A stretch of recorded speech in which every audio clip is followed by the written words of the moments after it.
Now, unless you've been on a desert island in 2025, you'll know we've been on an economic downturn of epic proportions. President Trump's tariffs and the tariff war with China is just the latest sign of decline. The recent pullback on the stock market and the contraction on the GDP figures have really piled on pressure to a struggling US economy. And as the biggest economy in the world, this downturn will cause economic casualties across the globe. And of course, that means job losses and rising unemployment. So what can we do to prepare for the coming months and this rising economic storm? Well, as it happens quite a lot, and to make it easier, I've broken it down into 9 things that we can do to get prepared before things get worse. And it all starts with learning valuable lessons from the previous economic downturn. Lessons from the last crash. During the economic crash of 2008, people lost everything. Now, it was caused predominantly by the housing bubble bursting under the weight of subprime mortgages. And this would go on to the dramatic fall of the Lehman Brothers. One of the underlying issues is people that would normally qualify for a mortgage were stretching themselves too far. No emergency fund, living paycheck to paycheck, and carrying over a credit card balance every single month. The mortgage payment was just pushing them over the edge. People went under because they weren't prepared. They took on too much debt. And of course, it couldn't happen to them. They were financially unprepared and living well beyond their means. And the thing is, history has a tendency to repeat itself, especially for the unprepared. And here's the tough truth. The people that come out of that period stronger and a better position were the ones that were most prepared. The ones that got themselves into position not to lose and to actually capitalize on the opportunities. Being prepared is protection against the unknowns, against the downturns, because they always come back. It's your insurance against financial devastation. So look to the past for lessons and learn everything we can to avoid this devastation in the future, because we know it will eventually come back. Creating a bulletproof budget. Now, to meet the economic pain head on, we need to position ourselves with a budget, and not just any budget, a bulletproof budget. One that will act as a shield to protect us, to protect our assets and protect our money. We need a budget to maximize our salary for the best possible impact on our financial lives. The thing is, most people don't budget, and we know this because most people are struggling with lifestyle debt or consumer debt. They don't budget because they don't apply value to it, even though rich people do. People will guess about money. They'll do sums in their head. That's not strategy, that's just survival. So it's simple. If you want to break this broke mentality and you want to get prepared for economic downturn, you have to budget your money. And you know what? It's easy. Catalog your spending into fixed, variable, and non-essentials. Then find a way of cutting back on your variables by 30% or more. And that's it. Well, that's the easy part. Actually sticking to it each month is the challenge. But think of your dollars as soldiers going to work for you every day. They have a job to do. It's to get you debt free and eventually build your wealth. Your job is to make sure none of them are unemployed and they do their job. Thank you so much for watching the video today. I appreciate you. If you find some value to today's video, perhaps give me a thumbs up. Maybe subscribe to the channel. I'd love to have you aboard. Now we're back to the video. Build your emergency fund. You need to build your emergency fund, and you need to build it like your life depends on it. Your emergency fund will be worth its weight in gold when you use it for an emergency. But also, it's the times in between those emergencies that your emergency fund really pays off. It's your financial buffer between your family and panic mode. It's there in the background while you're busy with your life, giving you confidence and peace of mind. And while you're feeling safe and insulated, many more people without an emergency fund are making bad financial decisions and gasping for air. So avoid all this and build up your emergency fund, 3 to 6 months of life expenses. Now, if you haven't got one, it's going to take some time, but you can accelerate your success by cutting back and making some savings. You can sell some stuff. You can start a side gig. You can even do extra hours at work. You just need to do what it takes and put in place this safety barrier so you don't fall victim like many others. It's not about hoarding money. It's about buying time when you need it most. So let's get it done. Cut the financial fat. Now, talking about making savings, you can start by making a real difference today, but it's going to take a little bit of discipline and a bit of sacrifice. Now, not a lot, and it will get easier over time, but to take some positive steps forward, we need a bit of focus. And the things we cut out to make those savings are generally the small things that we can definitely live without. Things like that trendy coffee, the membership you're not using regularly, or the takeout you have every day. In this modern day living, we have a lot of conveniences, and conveniences are very expensive. All these regular small payments are bleeding you dry, dollar by dollar.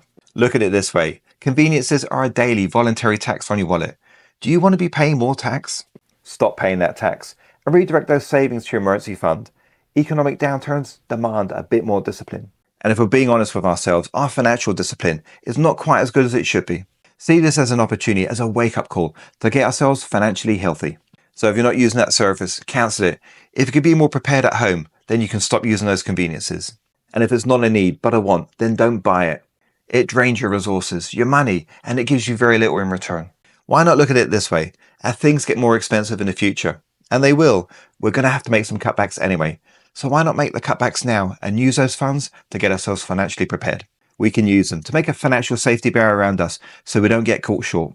This is being frugal, and being frugal and getting prepared is going to be your best friend when the economy goes south. Income insurance. Diversify before you need to.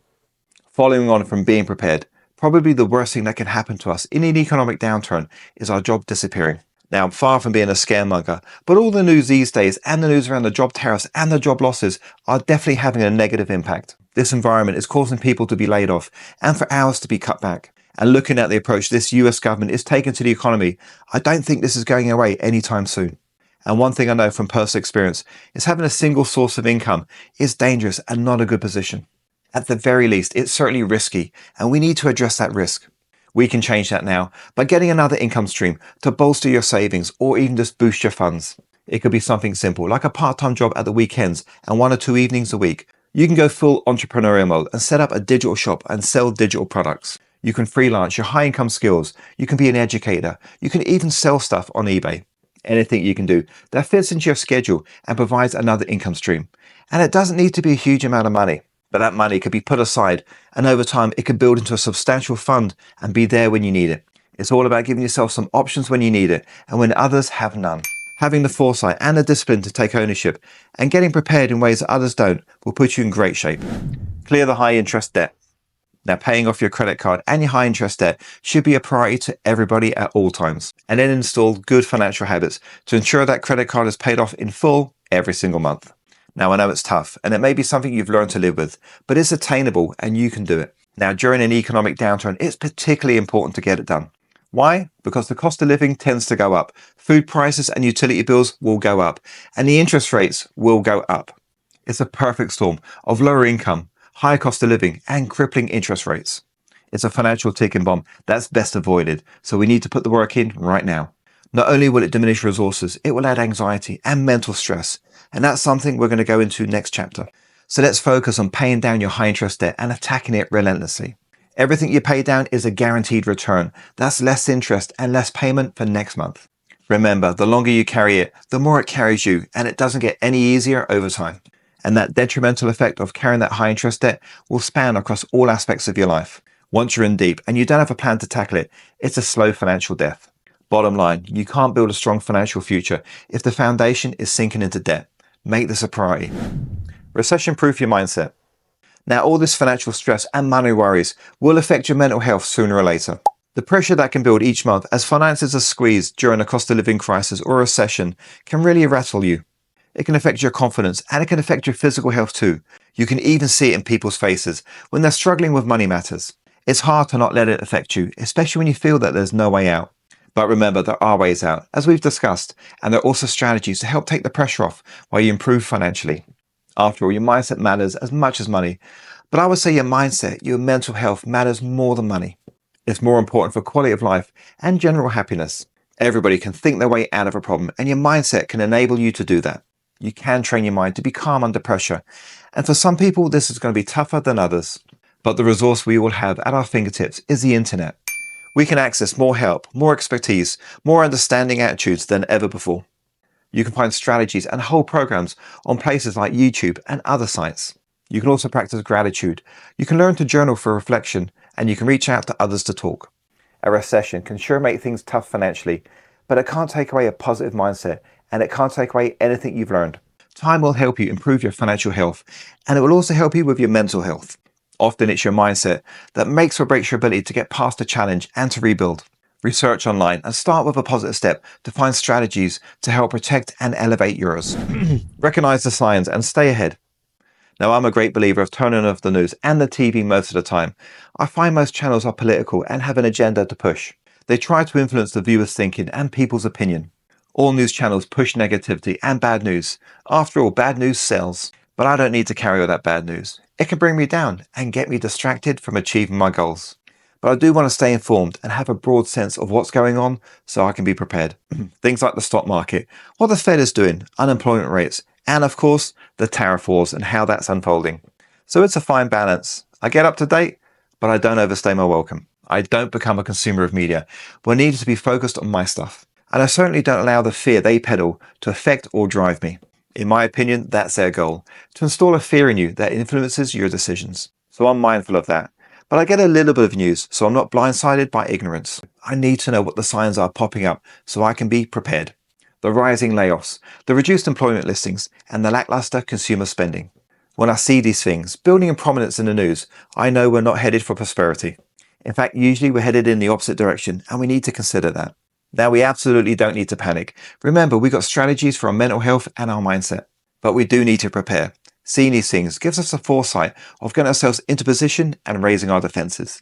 We can stay ahead while others, being unprepared, can be swept away. Plant seeds for future prosperity. Now, there's a lot of things in life that we have no control over, like the economy, inflation, interest rates, and even the weather. But there are a lot of things that we do have control over and can influence, and that will determine just how prepared you are for financial downturns. I will say at this point is try not to feel overwhelmed by the work you have to do and your financial position. Start small, take small actions every day, and they will go on to form new good financial habits. Once you do the work and that habit is entrenched, it becomes second nature. Your future wealth and your peace of mind will take root in what steps you take today. Use this economic downturn as a catalyst for change so you're prepared for the next one. But don't wait for the recession to start swimming. Start paddling. As Warren Buffett once said, when the tide goes out, we'll all see who's been swimming naked. Just ensure that's not you. So yes, that's a lot to take in, but I want to cover all the basics. I want to ensure you had everything you need to go away to start planning. And I think you have. Certainly to make a flying start. Remember the 3 Ps. Don't panic, prepare and prosper. They're a small thing to remember, but actually provides a solid foundation for everything we've discussed. Now, if you need some ideas for a second income or to make some extra money on the side, then I'm glad you asked. I've got a video right here for you. I've used some of them in the past to great success, and today I still use 4 of them to make extra cash. I'll see you in there.